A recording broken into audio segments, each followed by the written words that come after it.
শুভ cup তার শুভ উদ্বোধনী পর্ব, আনুষ্ঠানিক উদ্বোধন সবটাই সম্পন্ন হচ্ছে মাঠের মধ্যে।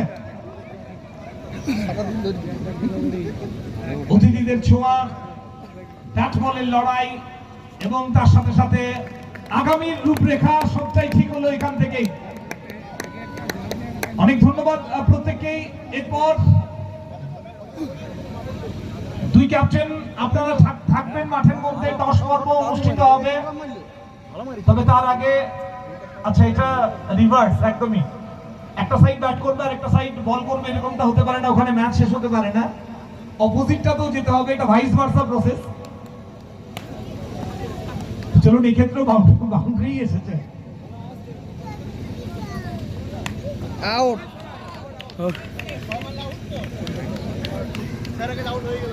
অনেক ধন্যবাদ প্রত্যেককেই। অমূল্য সময় থেকে যারা শুরুতেই আমাদেরকে সময়